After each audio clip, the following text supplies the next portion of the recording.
This is Andy Gutierrez from StarWars.com, and you are listening to Coffee with Kenobi with Dan Z. This is the podcast you're looking for.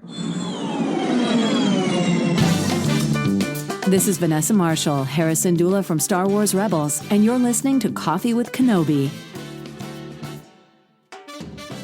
Joining me today to talk about Star Wars Ronin, a Visions novel, is the author herself, Emma Mieko Candon. Emma, welcome to Coffee with Kenobi. Hi, thank you for having me. I'm very excited to be here. Well, wonderful. It's such a pleasure to chat with you. Your book, we talked very briefly before the show, your book is, well, it's wonderful. The prose is dynamite. Of course, you've got this wonderful canvas of Star Wars to play with, so I'm very excited to pick your brain. Let's go ahead and start with, let me know about your Star Wars fandom and how you first fell in love with this franchise. Well, first of all, thank you for the compliments. I'm eternally gratified that people are enjoying a book that I so enjoyed putting together. I first tripped into Star Wars when I was about 7. I was on vacation with my family or with another family. We're in a cabin by a river. There's a tiny dinky little television, and on the tiny dinky little television, there's a man hanging upside down in an ice cave, and there's a Yeti. And I'm like, what's happening? I wasn't thinking, I was just entranced, and I could not peel myself away. So I think it was the movie marathon. So I ended up watching Empire Strikes Back and then Return of the Jedi. And then at some point after that, I'm sure I watched A New Hope fairly soon after. And then within a month, I'm in the library reading every, what's now the Legends book I can find. So I consumed a lot of that and every one of the 3 libraries I could reach when I was a kid. So I was deep into it from a very young age. That might be one of my favorite answers to that question. I love that. That's so fun. Especially imagine what it must be like. I guess you don't have to imagine you lived it, but seeing this guy hanging upside down, there's this monster, and it's like, am I at the animal kingdom? That's great. That's great. I didn't know what was going on, but I had to find out. Oh my God, there's a laser sword. What's happening? Well, then that begs the question, does that automatically make Empire your favorite one? Because that's the first one you saw? I think for a long time, I don't know that I got Empire because I watched it when I was really young, right? So Sure. we respond to these different things, and it turns out I really like beginnings and endings. So Sure. the last few scenes of Return of the Jedi, I adore. I love the opening half of A New Hope. And now that I'm older, I have this deep appreciation for what Empire does in the middle section. It's just so interesting. It's such a good model of how to make the middle step of a trilogy compelling in its own right. But I didn't have that sophistication when I was 7. I was just pew pew bang bang, the teddy bears won, hooray! Yep. Oh, it's good. So no, I agree, and I think I'm the same way. When I saw Empire, I was probably about the same age, and I thought, and I liked it, but the way it ended was, Wait a minute, we're going off script. Let's jump in. Let's we can obviously clearly. Yes, exactly. See, when you're having coffee with your friends talking Star Wars, great things happen, right? Yeah. So let's talk about anime. What makes anime different from other types of animation, and why is it such a perfect fit for Star Wars? So I actually, funnily enough, I wrote a thread about this on Twitter the other day because I had the luck and joy of taking a post-war pop culture in Japan course when I was an undergrad. And so we talked about anime, among other things. But anime is really interesting because it's a very, very strong lineage in terms of its production. And it has particular aesthetics that it cleaves to. And it's hard, I think, to identify specifically what's anime, but people obviously have very strong opinions about whether this or that thing qualifies as anime. Like if you go on the internet and tell someone Avatar: The Last Airbender is anime, they will either go, I know, right? Or they'll go, what? Heathen. And so, like, that to me says that anime, like, has in itself sort of an identity that's very, very strong, but also, you know, it's hard to identify exactly what those features are. To me, I think a lot of it has to do with a sort of bombastic aesthetic, even though some of my personal favorite anime are actually very quiet, but just like the outlandishness of the ideas you can get away with in these stories, and the size and intensity of the emotions that are so frequently attached to them, that's very like quintessential anime. I guess it's like Greek tragedy, but animated and from Japan. And like, I think you could do some really interesting things with Greek tragedy in Star Wars, and the same things you did with Visions in Star Wars. And like, to me, it's that combination of melodrama and like high key interest in aesthetic. What that's a great answer. And also someone else tried to explain to me that anime sometimes implies more sophisticated content or more mature content, but I don't know that that necessarily follows with Visions because they're all have various Yeah, degrees of intensity, but some are much more have much more cost attributed to them than yeah. others. And also, I would argue there's anime for children. Yeah, absolutely. So, Like you Toby know, 1, for example. yeah, Toby one. Like, that's so like you can talk all day about how Astro Boy, which it's very clearly derived from, has a lot of like very deep, complex emotional explorations within it. But it's also geared to be interesting to children. And like Mm. there's a lot of long running anime that is explicitly for children in Japan, like Doraemon, or like, yeah, no, it's just uh anime as a genre is so broad that you can barely call it a genre, but then you kind of have to because, again, it's so clear to some people when something is not quite anime, or, and you know, other people would argue, no, it still is. It's fitting within that general box. But Right. again, So you could talk about that all day. you could. And fortunately, we found another topic for people on the internet to get upset about. That's good. Hooray! We'll never be bored again. No, never. And this is why these conversations are so important because we're able to talk about and educate people about this. And speaking of educating, you and I were talking before the show about the fact that I'm an educator. And one of my favorite things about Visions overall is that it is a wonderful gateway into the world of Japanese culture, folklore, and mythology. So for you, what does Visions reveal about Japanese culture and their audiences? Yeah. So like that's I was really puzzled over like how to answer that question when I read it, because and this is going to be entirely because I did anthropology in undergrad. So if you ask me what is culture, I'll go, I don't know. What is culture? And but so because like there's patterns of consistency among groups of people, right? And those are never written in stone. There's always variation. But I think what you get a lot of in Visions as a whole, which is wonderfully like all of these instances are so completely different from each other. Like, what does Akakiri have in common with Tatooine Rhapsody? My God, I don't know. They're both in the same anthology and they're both in the same like medium genre. And I think what I would say then is that there's a lot of interest in the intimate emotional ties between individuals, accompanied by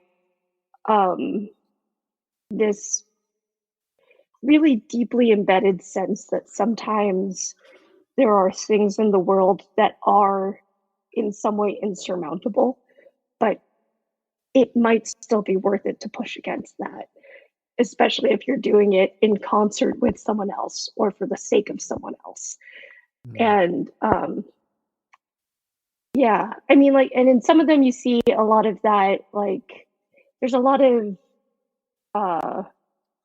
in pop culture in Japan and like in their literary genres, this sense of attachment to nature and the natural world, and that's almost like a literary meme in some ways because it's tied to this sense of nostalgia of a world that was lost when Japan moved back into concert with the modern world, and there's like a lot of really messy things to be drawn out from that. I feel like I have given you the messiest possible answer to this question. No, I'm eating this up because because this is certainly an area. I mean, I have a background, in a lot of different sorts of mythology, but Mm-hmm. my understanding of what it means for the people of Japan Mm-hmm. and the history of that, I'm certainly unaware of. So Mm-hmm. I think this is Mm-hmm. wonderful and fascinating. Well, one of my favorite tidbits to tell you then is that Japanese folklore has a lot of ghosts, or like kind of ghosts, kind of obake. They're ghosts, they're demons. There's not a clean translation in English, but obake can be all kinds of things. They can look kind of like a person, or my favorite one is a ghost wall. And it's a wall that appears in the forest, and it is always in front of you, no matter where you turn. And it's like preventing you from getting anywhere or escaping. So you'll like go down a new little path, and then suddenly the wall is there, and you go, oh no, the ghost wall. And you turn around and you try to escape. But no, the ghost wall's there now. It's or like a ghost can be a particular sound that the wind makes. It's just the folklore in Japan can be so whimsical. It's amazing. I love it. I love it. Well, I certainly picked up the spiritual aspects and the spiritual vibes, especially in the Village Bride 2 with Mm-hmm. the Mm-hmm. power of the mountains. And so, Mm-hmm. Mm-hmm. yeah, gosh, can you come on for like 5 or 6 weeks in a row? We can just explore this. Gosh, we could absolutely spend like an hour picking over each of these episodes. They're all great. I just, oh, Mhm. I like agree. everybody has their preferences. Everybody has the one where they're like, ooh, that's the one for me. But I really just admire the artistry and the thought that went into all of them. It's so evident. It's great. Well, I mean, while we're talking to the author of Ronin, let's talk about Star Wars Visions Ronin. How did you get involved with this project, and what was that like, both as a fan and then also as a professional writer? So, I think it was right around this time last year when my agent said, "Hey, they're looking for Star Wars is looking for authors of Japanese ancestry. Do you want me to put your name in the hat?" And I was like, "Do you have to ask?" And she was like, "No, I'm just making sure." And there I am thinking like I've sold nothing. I don't have short stories out. I don't have books out. Like this is a shot in the dark. We'll see what happens. And I believe she sent them the first chapter and change of the uh, manuscript that I was at that point like on the verge of selling to Tor.com. And a month after I signed that deal, I was told, "Hey, do you want to do this?" And yes, I did. So that was how that happened. And it's so hard to encapsulate how surreal it is because I'm one of those people where when a big thing happens, I don't process it right away. It just like I intake the information and then I'll like be driving somewhere and go, "Oh my god, what just happened?" So there were a couple days where I would like have the sudden epiphany of like, "Oh my god, you're gonna work on a Star Wars book." Um, but like low key, one of my bucket list goals, had been like convince them to let you write one of these. So I don't know what to replace that with now that they've let me do it. Well, the next one, of course. Yeah, let me write another. Wow. I mean, honestly, without any hyperbole, I love, and I said this already, but the prose is just it's so rich. And in fact, I found myself, and this is part of the challenge of being an English teacher, anyways. When I Mm, read, I pour over sentences and I mhm, wonder why a mhm, comma was there, and I just think about stuff. But you really had me mhm, thinking not only about the context of the characters, and this lore that we are sparsing out with through Visions itself, but just the way you turn a phrase, and it's obvious for people listening on the show right now. I mean, I am so glad you're in the Star Wars world, because the book, people are going to love this book. They really are. Thank you. I'm learning how to take a compliment. It's been a gauntlet the past month. Well, it's probably not going to stop. Very much. Of course. I'm genuinely glad people are enjoying it, because I'm also actually terminally shy about my writing. Really? Like this book, which, I got my author copies, so I very diligently gave one to my mother, and I gave one to my friends, especially the one friend who I had been promising for years, I will let you read my stuff. And I never had. He finally got something. And just like all these friends with whom I had never shared anything because I was too terrified. And so, it's been very special to feel like, oh, you genuinely liked it. Hooray! I made you happy. I made you sad, and then I made you happy.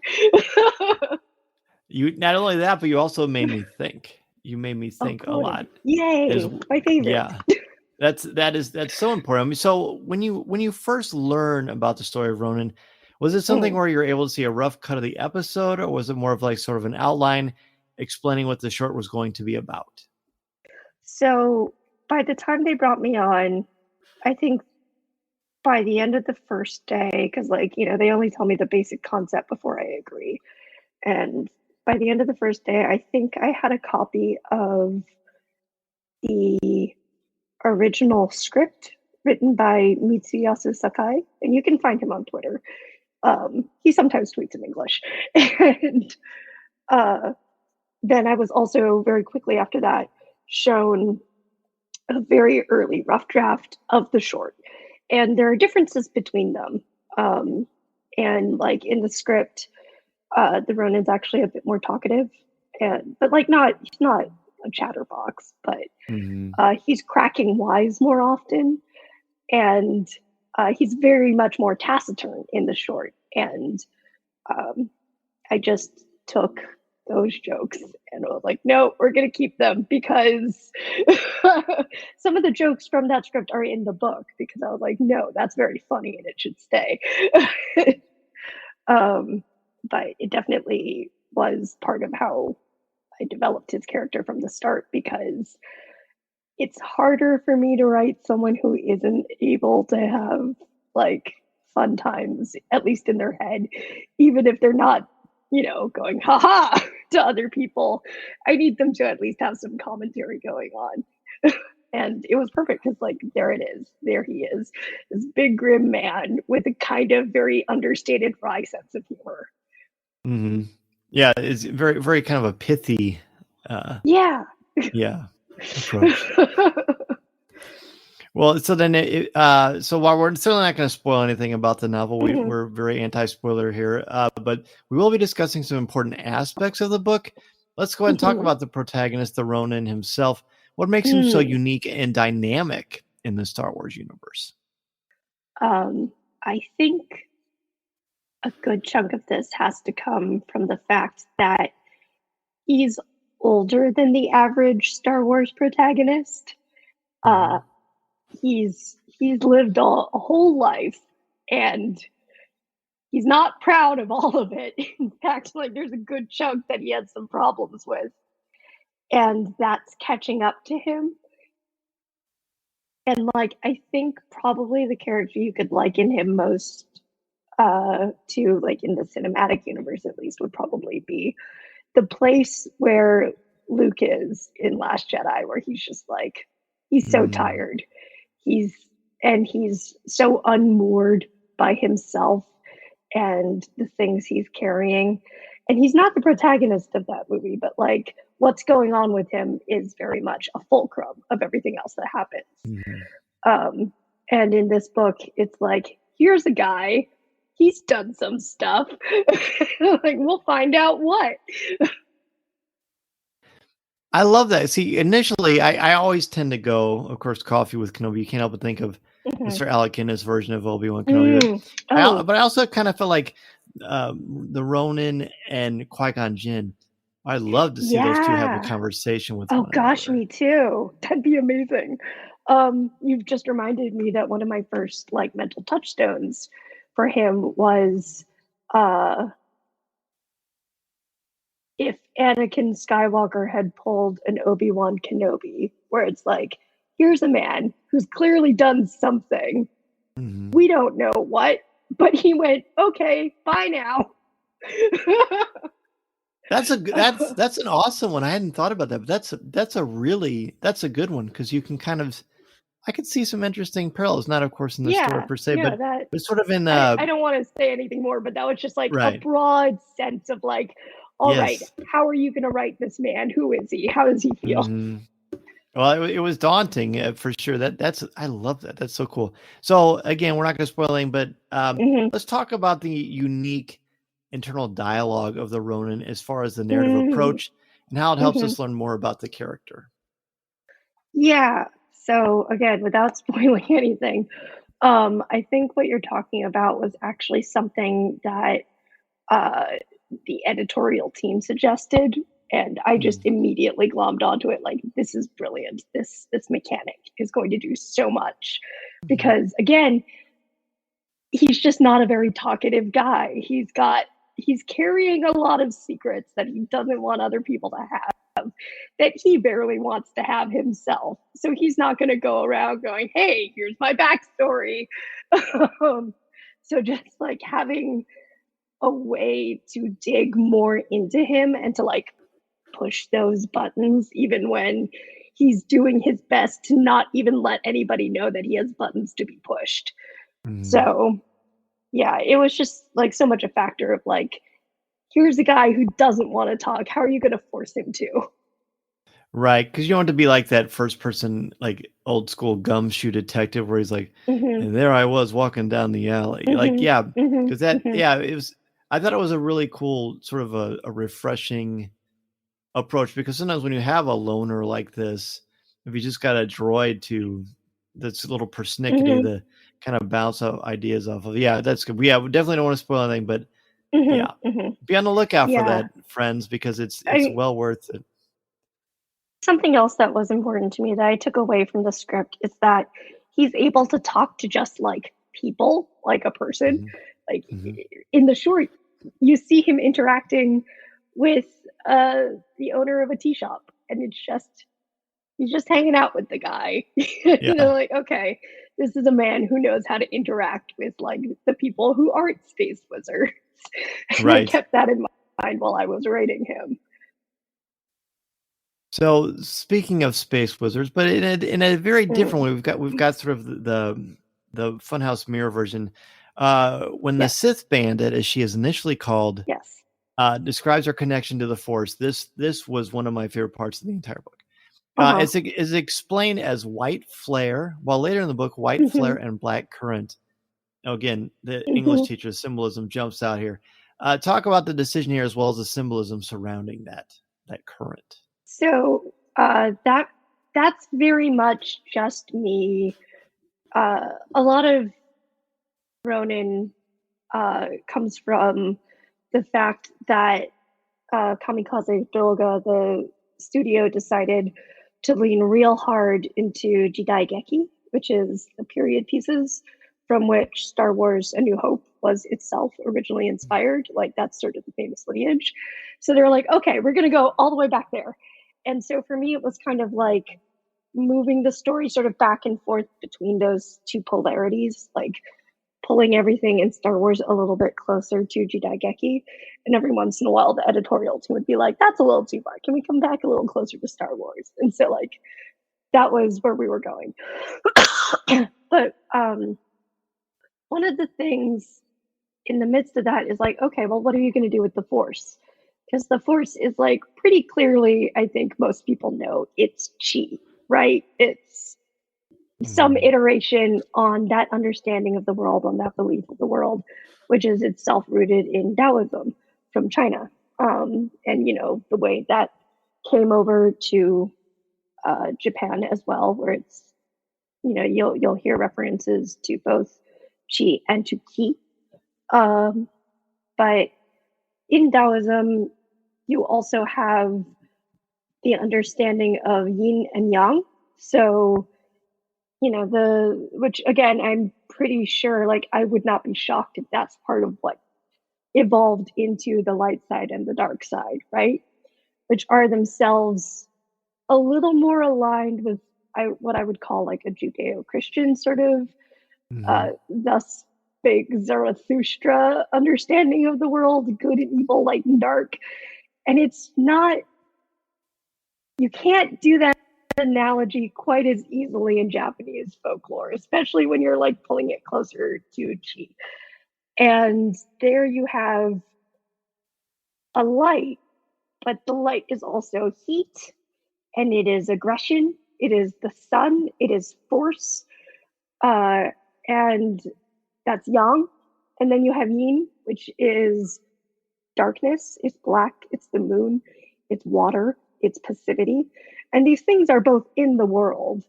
And, like some of the medicinal practice involved in this is like, oh, well, you have too much yin energy or you have too much yang energy. And like, this is a way to find balance. You should eat these foods. They have yang in them. So like, it's not Taoism by any means what's going on in Ronin. Just like pulling all of that, like what the force is, back into a context where it's like a little more legible in the more Japanese setting and inspirations. So when it came to having, this character who is so aggressive and clearly so convinced of herself, that to me just reeked yang energy.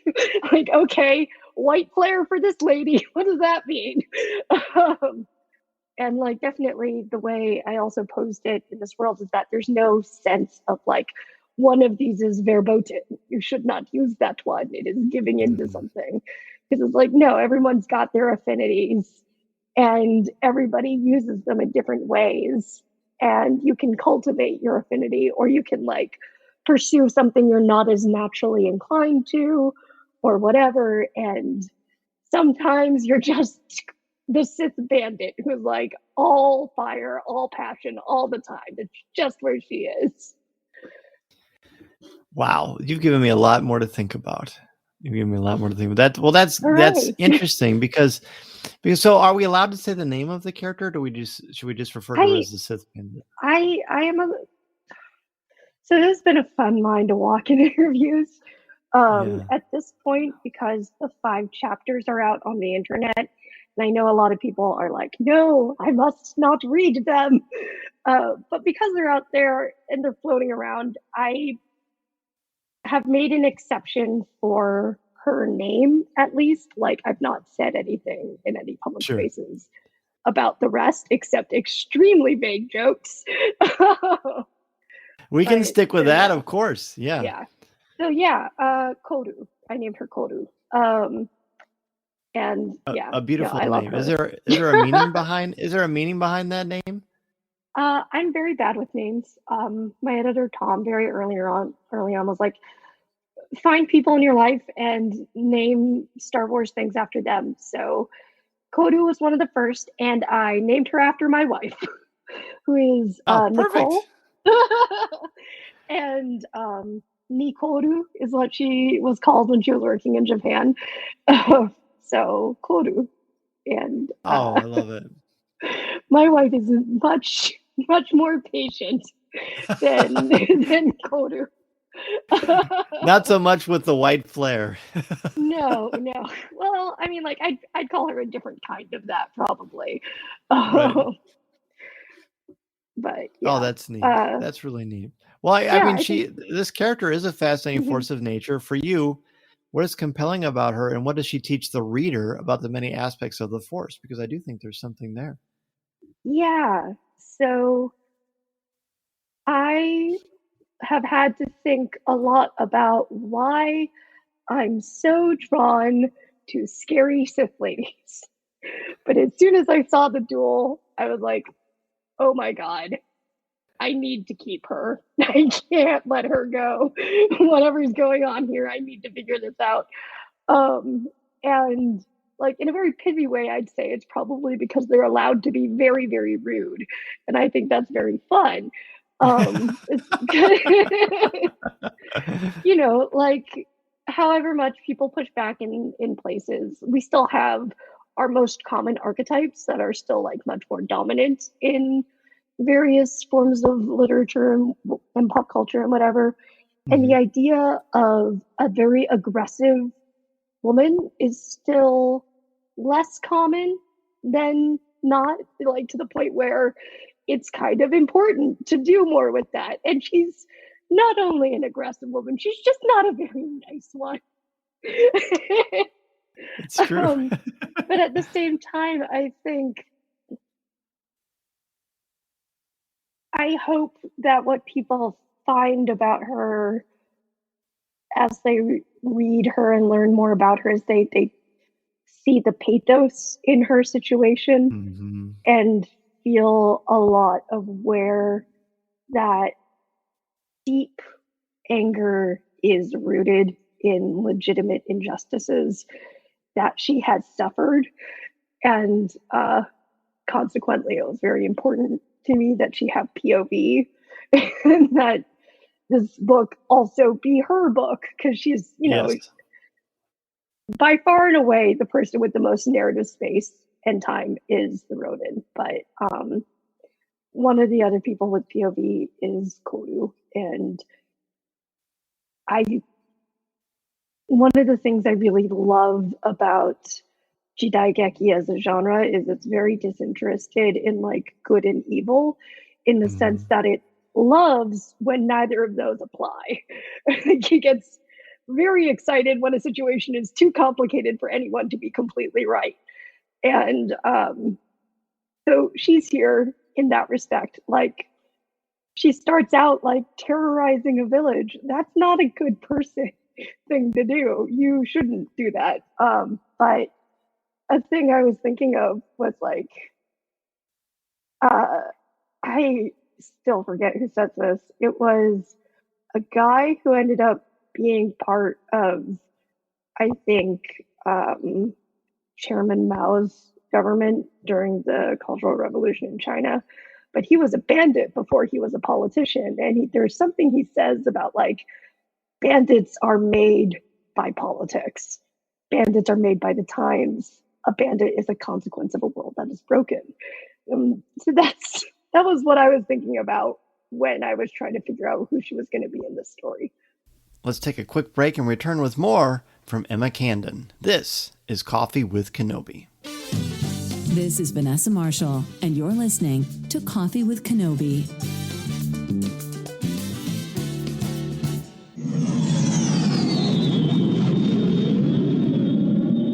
With travel beginning to open up and Walt Disney World and Disneyland reaching full capacity, this is the time to book your Disney World vacation with MEI and Mouse Fan Travel. Their signature service and expert advice will help clients maximize their vacation, time, and dollar. I use Becky Menken and MEI's incredible services all the time, both for family and for travel for the show, because of their no cost, no obligation quote when you use the service. Plus, they proactively adjust a booking if the rate goes down. Literally, I will wake up one morning and I will get an email from MEI saying that the price went down, and I will get a refund sent to my credit card right away. I don't have to do anything. They help your family enjoy everything Galaxy's Edge and the Disney theme parks and the cruise lines have to offer. Can help you plan every detail and always share invaluable tips. That's for Walt Disney World, Disneyland, the Disney Cruise Lines, or other cruise lines. It doesn't have to be Disney related. They literally can help you plan a vacation anywhere on the planet. Be sure to go to www.coffeewithkenobi.com/mousefantravel and sign up for a free no obligation quote to any of the Disney theme parks on the planet or any vacation that you have in mind. You'll have the best vacation possible and help out me and Coffee with Kenobi in the process. And actually, that's one of the things, like, sometimes in novels, you're not sure what characters you want to spend more time with. I found myself equally enjoying spending time with both of them because I like that she wasn't just some one-trick pony, flat character. You've given her she's much more dynamic. And I think that motivation makes it kind of Shakespearean in a way, which is is really, to me, that's what it's all about. When you create a scenario where while you don't necessarily empathize, the pathos that you mentioned before is clearly a part of what invests you in this character. And then when I've rewatched the short since I've read your book, and now it's like I look at it so much differently now. Well, let's be clear. She's a jerk in that short. Oh, of course. But you start to get it. Yeah, no, she's not. Yes. She's not going to be babysitting anytime soon. But right. yeah, she's not. Oh, don't do that. No chance. No way. But yeah, but you start to understand the dynamics that are certainly at play there. Another thing about the book that I like is a lot of the first half of the book, especially, reminds me of an allegory, primarily because of the characters' names. Now, I was thinking of Pilgrim's Progress because that's sort of the classic allegory, but was that a conscious decision? Or was that more of an organic part of the storytelling? That evolved out of the fact that early on, like one of the directives I got from the studio down to me was he's just the Ronin. He doesn't have a name. And I probably could have gotten away with naming him somewhere in the book, but I decided very early on that I wasn't going to. That he was, and like, that's partially because his relationship to whatever his name was, which I don't know what it was. I never figured it out. It's not. Right. It's very fraught, and it's also, again, sort of like a pressure point inside him all the time. He's not that. He has tried to forsake that, even though it's not going to let him in a lot of ways. But as a consequence, when I first turned in the outline, because as I mentioned, I'm bad at names, nobody had a name. And they apparently talked amongst themselves like, is she going to name them? Is she? Or is it just going to be this? Like the Ronin, the bandit, the da-da-da-da-da. Right. And like, no, I'm going to name them. This one, probably not. But everybody else, because again, there's like, no spoilers, the fact that people can have names or choose to eschew them is a recurring element of the story and the way it's being told. And it all began with this early studio decision of like, no, he does not have one. And so like in that way, every time there is a name or there is an absence of one or there's some sort of tension around a name, that's all very intentionally reflecting back on him because like they're characters, but they're also like part of a larger story and a tapestry that's all like trying to be coherent. Right. And it also adds to the sort of the ambiguity of that. The fact that we don't ever find that out, I think adds to the power of and the mystery of the Ronin himself. Because if you find out, if you get through the whole book and all of a sudden you find out his name's Henry or something, it just doesn't feel the same way. Right? No. I think there's power in that. And I also like the idea of him sort of running from that. And we are running from that too because we don't get to see it. I think that's a powerful hook. Yes. Yep. So yeah, so interesting. Sorry, I break into teacher mode sometimes. It's going to happen on occasion. I love it. Pedagogy. Thank you. Yay. That's right, pedagogy. Yay, exactly. So we talk about this a lot in my mythology courses, good and evil and stories and how they show up or how they don't show up, as we're talking about. But what is different about the classic struggle of good versus evil in Ronin that is different from what we are used to in the Star Wars mythology overall? So like I was saying, like in Jidaigeki, what they're really not interested in telling a story where there is like a good or a evil or even like multiple interpretations of good and multiple interpretations of evil. Except, yes, kind of that. It's not framed, I would say, in such diametric terms so much as, and I feel like I've talked about this somewhere before, but just like this guy that they gave me as the protagonist, he's the Ronin, right? And he's also, we learn by the end, a Sith. And that signals to us, okay, a bad guy. And so when I was trying to figure out, like, all right, well, who's he going to be in the vocabulary of this genre? Jidaigeki often really, really like this classic samurai hero who's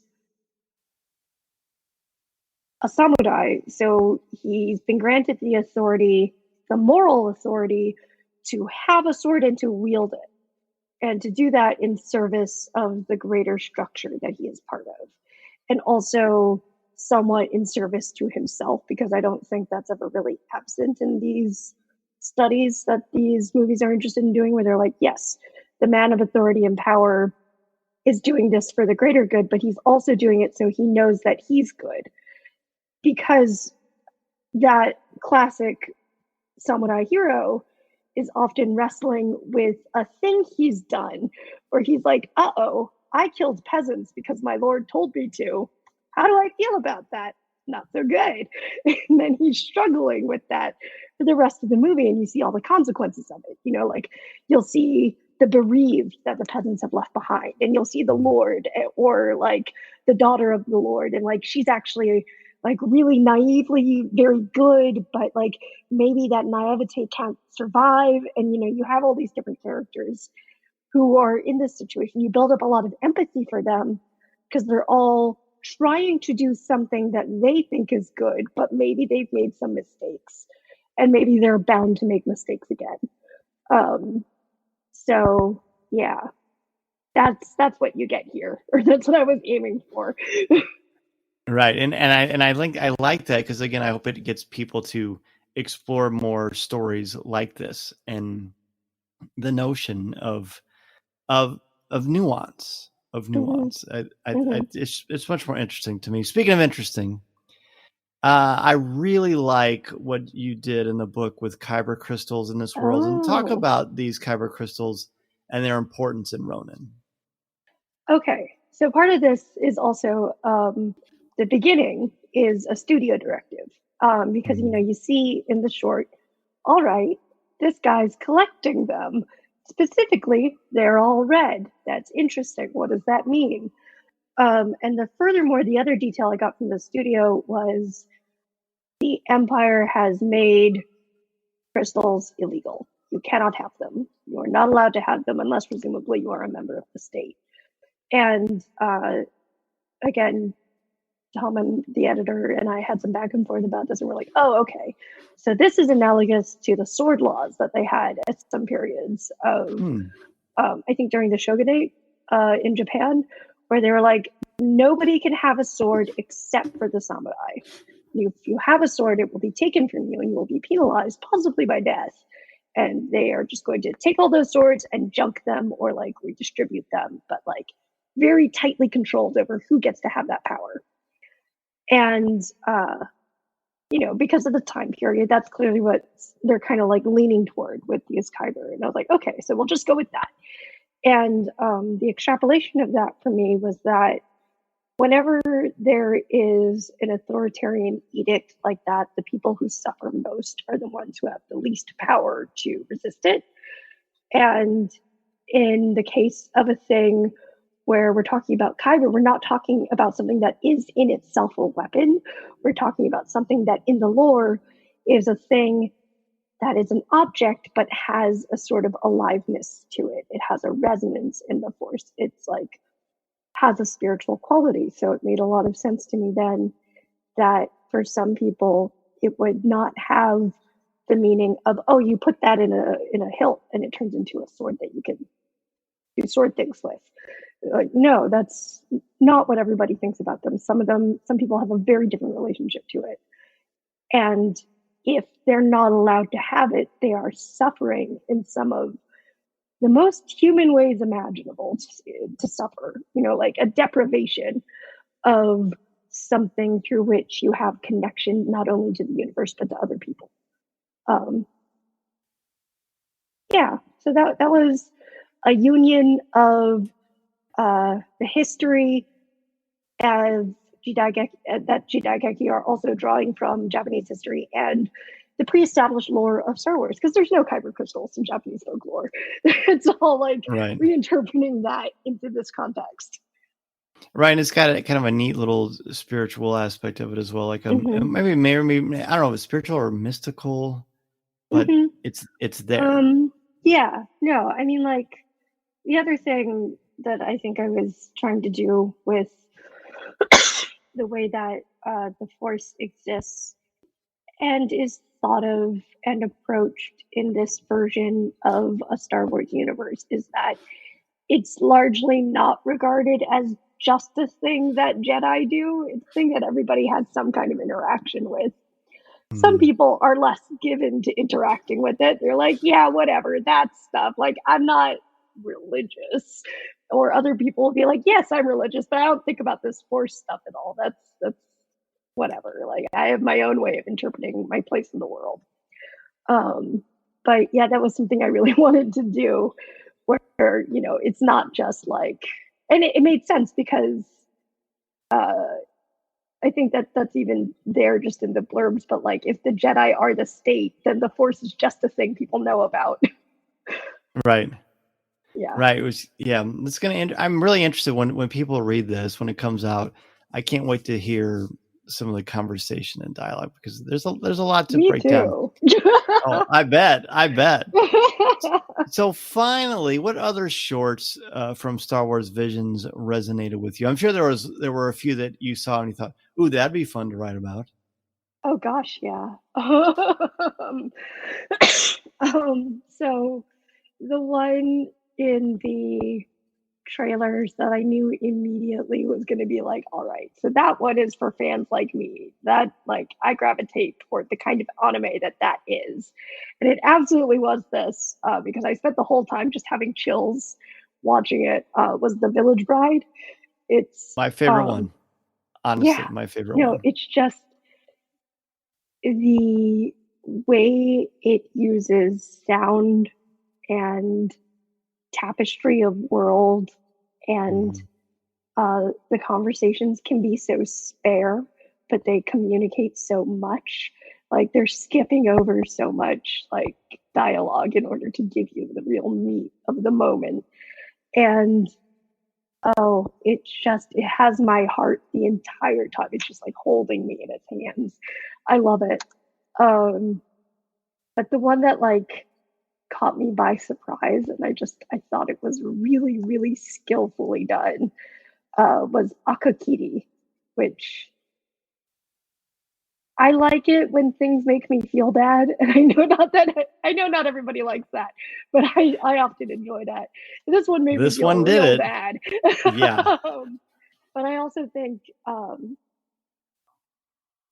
so, you know, I work in editing for a company that publishes manga and light novels. So I've begun to pay more attention to contemporary anime, like far more than I have in the past decade. And but so much comes out every season that like I can't be bothered to watch everything. But what I'm looking for a lot of the time is something that's really making its animation pull a lot of the weight of the storytelling. Like, that's how I know, like, okay, I'm really going to enjoy this. And one of the studios that did something that absolutely did that to me last year, or maybe the year before, knocked it out of the park with Keep Your Hands Off Eizouken, which is just amazing. It's really, really good. But they also did Akakiri, and it's like, yes, you absolutely had the ability to do this. Like, Keep Your Hands Off Eizouken is about 3 high school girls who decide to make an anime, and it's just so inventive and crazy with the things that they pull off with their animation, and just like, yes, these are the people who could do that. That's so cool, and a frightening villain too. God, evil for the sake of it. evil at least feels that way anyway. Ooh, yeah. And okay, one of my favorite things is when they sort of analogize evil to destiny itself. It's like, that's the inescapable primordial terror at the heart of this all. And it's like, yeah, that's terrifying.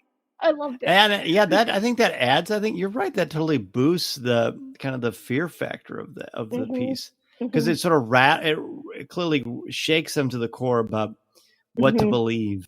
Yeah. Wow. See, this is why. Oh, it's so good. There's just so many. And as a side note, and not related to anything we've talked about, but how great is that song on Tatooine Rhapsody? It's so joyful. It's so catchy. Yes, it is. It's the thing I've said about it online is like it has a lot of gambare attitude, which is gambate is what people will say to like do your best, and it's a refrain that you'll get in like these shonen anime that are more directed to like young kids, especially boys. But it's like that's the energy you've got. Like I love it. It works. Yeah, it totally works.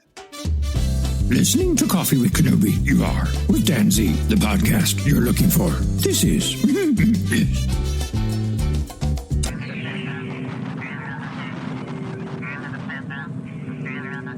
As we near the end of the show today, I want to thank each and every one of you for taking time out of your busy schedule to have a cup of coffee with me and for helping to spread the word about our Star Wars family we've got here at Coffee with Kenobi.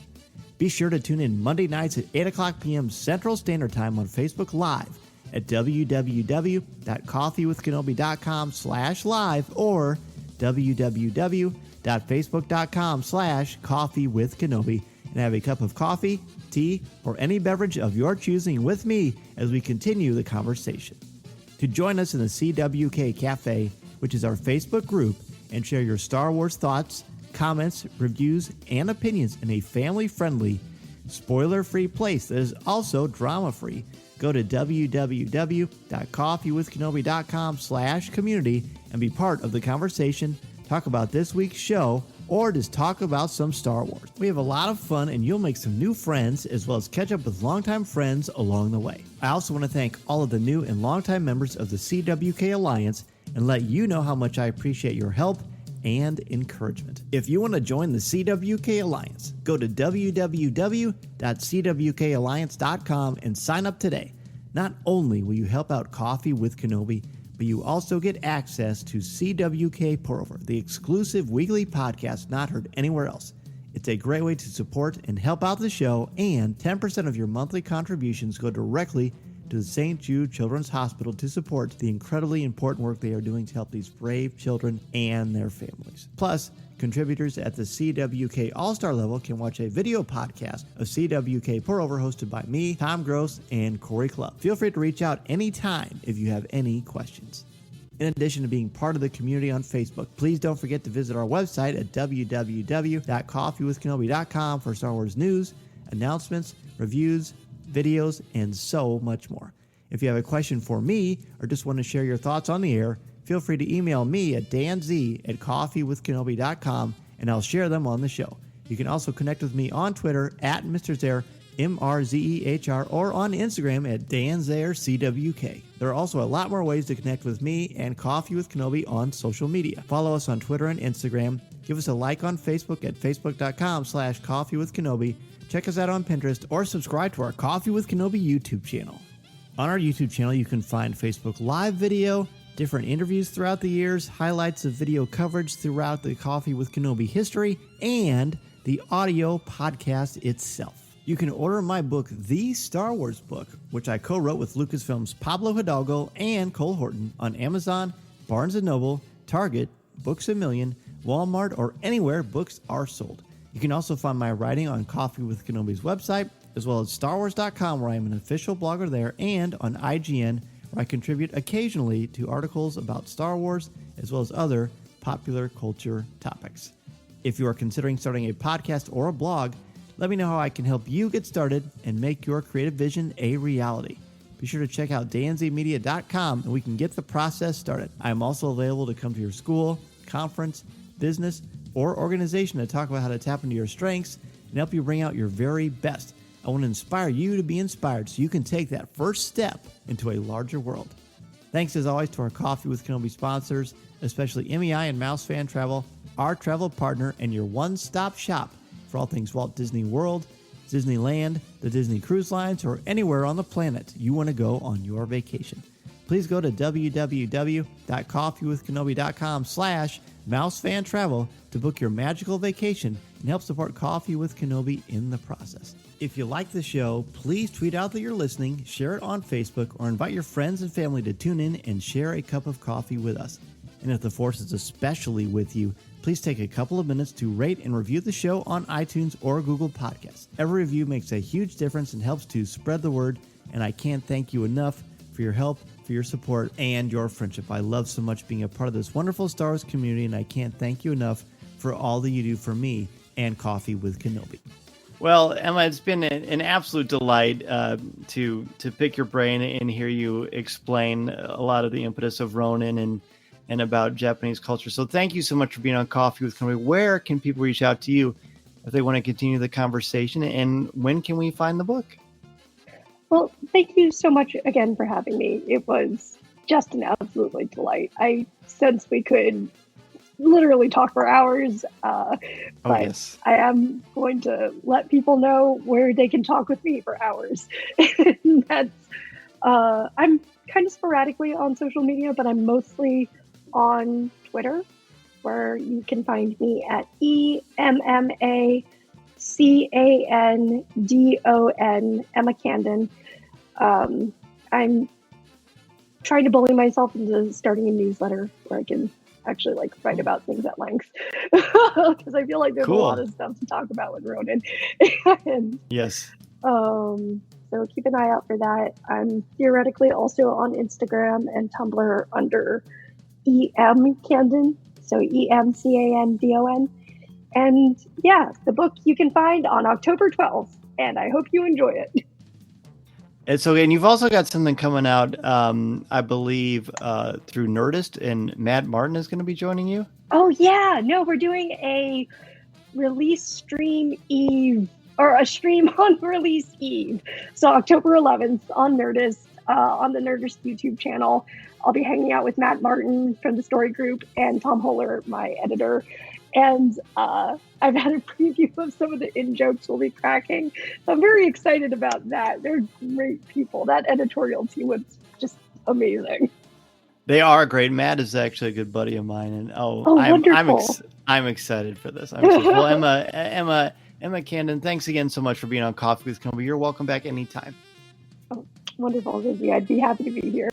This podcast is not endorsed by the Walt Disney Company or Lucasfilm Limited. It is intended for entertainment and informational purposes only. The official Star Wars website can be found at www.starwars.com. Star Wars, all names, sounds, and any other Star Wars-related items are registered trademarks and/or copyrights of Disney and their respective trademark and copyright holders. All original content of this podcast is the intellectual property of Coffee with Kenobi unless otherwise indicated.